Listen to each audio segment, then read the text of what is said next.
Bang, boleh minta penjelasan tak?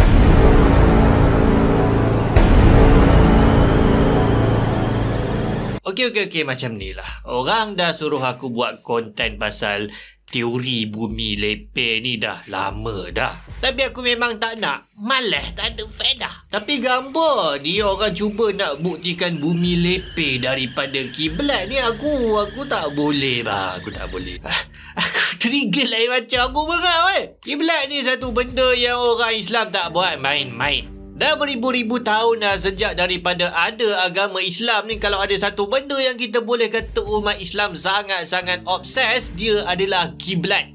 Penentuan arah kiblat menuju ke arah Mekah. Macam mana nak tentukan kat mana pun hang berada, hang kena menghadap pada Kaabah dekat Mekah. Ulama-ulama Islam dah macam level OCD dah bang dengan penentuan arah kiblat ni tau. Mereka ni sejak tahun 700 Masihi lagi dah bangunkan pengiraan yang sangat-sangat intensif. Mereka buat formula matematik sendiri. Mereka buat database untuk kumpulkan posisi, latitude, longitude daripada ratusan bandar-bandar menghala ke arah kiblat. Mereka cipta teknologi khas, mereka mengembara beratus-ratus batu. Tak usah nak cakap lah, bukan kita yang sekarang ni baru terfikir pasal masalah kiblat ni. Semua saintis-saintis, pemikir, ahli matematik Islam, semua sangat-sangat serius nak menyelesaikan masalah penentuan arah kiblat ni. Al-Khawarizmi, Battani, Buzjani, Ibn Haytham, Biruni, At-Tusi, Ibn Yunus, Ibn Shatir. Diorang semua ni, semua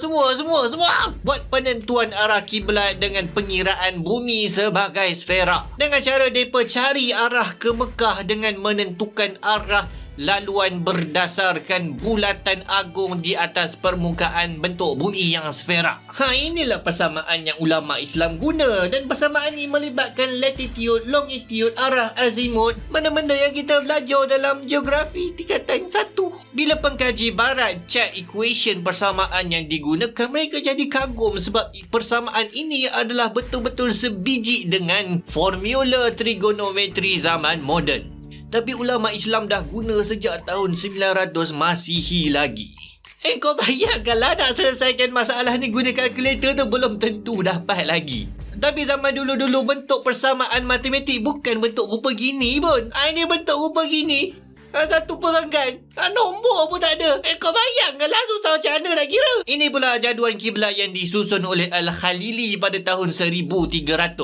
Ia menunjukkan kiblat untuk setiap darjah latitude dari 10 darjah ke 56 darjah dan darjah longitude 1 darjah sehingga 60 darjah barat ataupun timur Mekah. Ada beribu-ribu entry dalam jadual tu dan setiap daripada entry tu dikira berdasarkan formula. Punyalah payah nak buat benda ni zaman dulu, bukan ada Excel copy paste bang. Dan ini pula astrolabe, alat yang orang Islam bangunkan sebab mereka nak tahu waktu solat dan arah kiblat. Banyak astrolabe yang ada ni dipahat senarai tempat dan latitude serta longitude mereka. Ini pula Qibla Finder. Dia tersembunyi dalam satu laluan rahsia di Itali. Bila kena bom dalam perang dunia, barulah orang terjumpa benda ni. Dan tak ada orang yang pernah tengok spesimen ni. Mereka semua tak tahu apa benda ni. Mula-mula orang ingatkan benda ni dia macam lampu.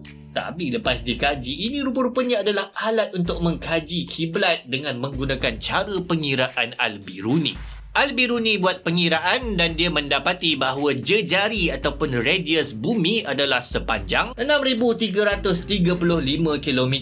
Ini sangat-sangat hampir dengan pengiraan moden iaitu 6,371 km.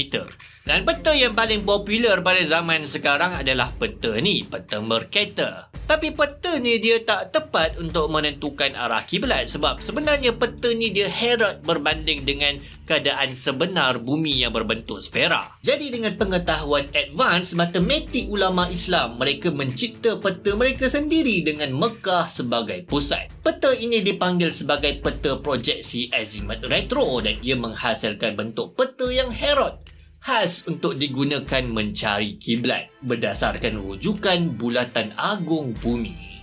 Peta seperti ini dihasilkan oleh ulama Islam ratusan tahun sebelum ia dibangunkan oleh pengkaji barat pada tahun 1900. Dan yang buat aku bengangnya, punyalah payah ulama Islam, saintis, ahli matematik semua duk kira beribu-ribu tahun. Sebenarnya kita dah settle pasal masalah kiblat ni tahun 900, tahun 800 dah settle dah. Kita keluarkan pengiraan formula, kita keluarkan cara berdasarkan trigonometri, kita buat berdasarkan jangka lukis. Darjah-darjah arah kiblat didokumentasikan mengikut bentuk sfera bumi, dan bila sampai dekat kita beribu-ribu tahun kemudian, senang je tolak sebab dia kata kalau bumi dia bentuk sfera, macam mana nak sampai dekat Kaabah? Nanti kalau kita menghadap kiblat dia melencong lah pergi dekat galaksi lain kan. Jadi diorang kata kesimpulannya daripada konsep kiblat bumi kita sebenarnya datar.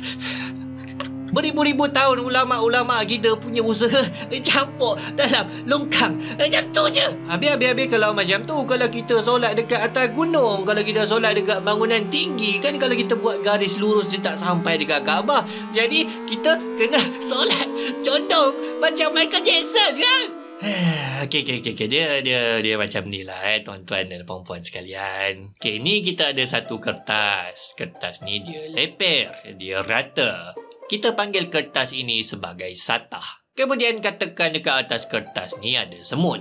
Kita pun lukislah semut semut dekat atas kertas. Semut ni dia nak dapatkan gula-gula dekat depan dia. Jadi apa cara yang paling pendek untuk semut ni dapatkan gula-gula tu betul-betul dekat depan dia? Senang je lah, semut tu dia akan jalan lurus ke depan dan akan membentuk satu garisan lurus. Semut tu akan sampai dan jarak yang dilalui oleh semut tu adalah jarak yang paling pendek yang boleh diambil oleh semut tu. Boleh je semut tu nak jalan macam ni, melencong sikit, jalan macam ni, sampai je. Tapi ia bukanlah laluan yang paling pendek yang boleh diambil oleh semut. Laluan yang paling pendek sekali lagi adalah garisan lurus. Laluan lain semuanya adalah lebih panjang. Tapi apa akan jadi kalau satah ni kita bengkokkan? Dan sekarang ni kalau semut ni dia berjalan ke arah depan sepanjang laluan satah, maka apa yang akan berlaku? Pertama sekali, sekarang bila kertas tu dah tak lagi rata, dah bengkok herot sikit, semut tu dia berjalan lurus tak?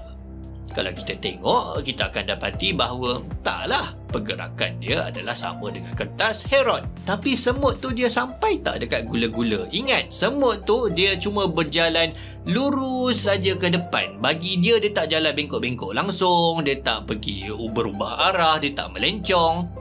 Jawapannya ya, semut itu walaupun dia berjalan lurus saja menghadap ke depan, dia tetap akan sampai kepada gula-gula.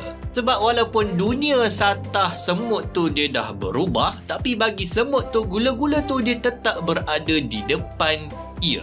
Dan laluan yang dilalui oleh semut ni, walaupun kita nampak dia sebagai herot bengkang-bengkok sebab kertas tu bengkang-bengkok, tapi ia tetap merupakan jalan yang paling pendek yang boleh diambil oleh semut, walaupun kita nampak dia bukan lagi lurus. Okey, bila satah permukaan itu leper ataupun rata, kita panggil dia sebagai geometri Euclidean. Tapi bila satah permukaan tu bukan lagi leper, kita panggil dia sebagai geometri bukan Euclidean. Bumi kita ni geometrinya adalah geometri bukan Euclidean sebab bumi kita tak rata. Sebab bentuknya bentuk bola. Sebenarnya lebih tepat bukanlah bentuk sfera yang perfect, tapi dia dipanggil sebagai sfera oblate, di mana bumi ni dia agak penyet sikit. Tapi secara praktikalnya kita boleh membuat pengiraan, kita boleh menganggap bumi ini sebagai satu sfera. Jadi bila bentuk bumi ini adalah bentuk sfera, jadi bila kita lalu, bila kita berjalan di atas muka bumi, ada tak garisan yang lurus sebenarnya? Kalau lurus tu bermaksud lurus seperti mana lurusnya garisan atas kertas yang rata, maksudnya tak adalah sebenarnya garisan yang lurus di atas muka bumi, sebab bumi kita ni dia sendiri dia tak lurus. Jadi kau buatlah garisan lurus macam mana pun, dia sebenarnya tak lurus. Tapi kalau lurus tu bermaksud garisan yang paling pendek antara dua titik pada permukaan sfera, ini ada. Ia merujuk kepada bulatan agung. Bulatan agung ni adalah bentuk bulat yang paling besar pada sfera. Setiap bulatan agung adalah ukur lilit sfera.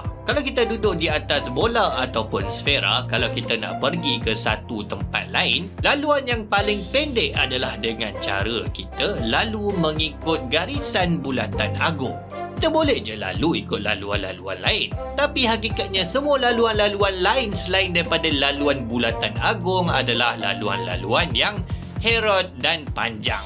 Jadi ingat tak tadi kita kata garisan yang paling pendek adalah garisan lurus. Jadi di atas sfera ataupun bola, garisan yang paling pendek adalah bulatan agung. Jadi bulatan agung ni sebenarnya kita boleh kata sebagai garisan lurus di atas sfera. Jadi kesimpulannya, bila kita kata kita menghadap kiblat di atas bumi, inilah cara sebenar kita menghadap kiblat. Dengan cara kita menghadap Kaabah mengikut laluan bulatan agung, dan inilah yang telah ditetapkan oleh ulama kita sejak daripada dulu lagi. Dan ia adalah definisi kiblat yang dipegang oleh saintis-saintis Islam, termasuklah Ibn Abi Al-Haytham. Ada satu lagi bukti bahawa kiblat sebenarnya adalah merujuk kepada bulatan agung. Okay, kalau kita bayangkan Kaabah ni, dia ada tiang yang sangat tinggi seolah-olah tak berpenghujung.